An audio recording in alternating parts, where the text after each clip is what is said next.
김학의 전 법무부 차관이 어제 14시간 넘는 검찰 조사를 마치고 귀가했습니다.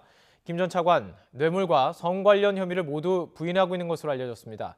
검찰은 추가 소환이 필요한지 검토한 뒤에 구속영장 청구 여부를 결정할 방침입니다. 취재기자 연결해서 자세한 내용 알아보겠습니다. 신지원 기자. 네, 서울 동부지방검찰청입니다. 김학의 전 차관의 첫 소환 조사였습니다. 어떻게 진행됐습니까? 네, 김학의 전 법무부 차관은 오늘 자정이 좀 지나서 귀가했습니다. 어제 오전 10시부터 14시간 반 동안 장시간 검찰 조사를 받은 만큼 다소 피곤한 표정이었는데요.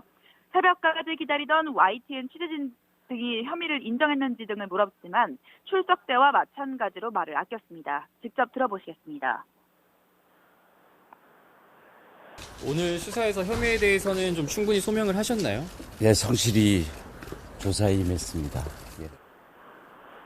검찰 조사에서 진술을 거부하지는 않았지만 관련 혐의는 모두 부인한 것으로 전해졌습니다. 김 전 차관은 지난 2013년 11월 이른바 별장 동영상 의혹으로 검찰 조사를 받은 적이 있는데요. 당시에도 영상 속 인물은 자신이 아니라며 핵심 인물인 건설업자 윤중천 씨 등 다른 관계자들도 전혀 모른다고 부인했던 것으로 알려졌습니다. 5년 6개월 만에 다시 소환된 김 전 차관은 이번에도 비슷한 태도로 사실관계와 혐의 전반을 부인한 것으로 전해집니다. 네, 수사단 김 전 차관을 상대로 어떤 혐의들을 조사하고 있죠? 검찰 수사단은 김학의 전 차관의 뇌물 혐의에 집중하고 있습니다. 먼저 사건의 핵심 관계자인 건설업자 윤중천 씨를 6차례 불러 조사하면서 새로운 진술을 확보한 것으로 알려졌습니다. 지난 2007년 초 김 전 차관이 목동 재개발 사업을 도와주겠다며 아파트 한 채를 요구했다거나 고가의 서양화를 건넸다는 주장입니다. 부동산의 경우 결과적으로 사업이 실패하면서 실제 거래가 이루어지지는 않았지만 대가성이 명백히 입증될 경우 뇌물을 요구하기만 해도 죄가 될 수 있다는 해석이 있습니다.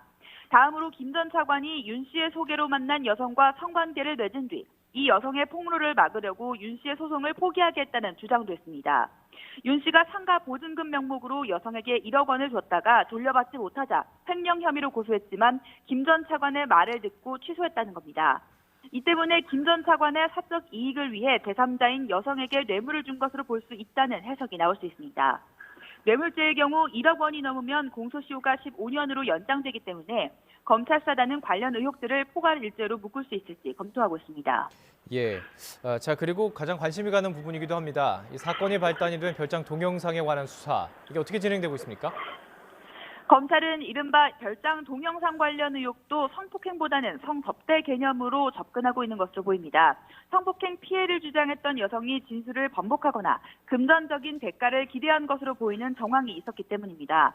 앞서 검찰 수사단은 과거 수사 당시 찾지 못했던 새로운 증거를 확보해서 사건 발생 시점과 장소를 특정하기도 했습니다.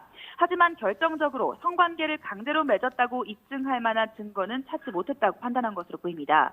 다만 윤 씨가 자신의 사업 이익을 위해 여성을 접대 수단으로 이용한 것으로 보고 뇌물로 볼 수 있을지 검토하고 있습니다. 자, 김 전 차관에 대한 첫 소환 조사는 끝났는데 앞으로 검찰 수사 전망 어떻습니까? 검찰 수사단은 오늘 김 전 차관을 다시 부르지는 않을 것으로 보입니다. 앞서 수사단은 김 전 차관과 윤 씨의 주장이 서로 상반되는 만큼 두 사람을 같은 조사실에 불러 조사하는 대질 조사를 검토하기로 했는데요. 우선 어제 조사한 내용을 토대로 추가 소환이 필요할지 등을 논의할 방침입니다. 검찰은 또 김 전 차관이 대부분 혐의를 부인하고 있는 점 등을 감안해 조만간 구속영장 청구 여부를 결정할 방침입니다. 지금까지 서울 동부지검에서 YTN 신지원입니다.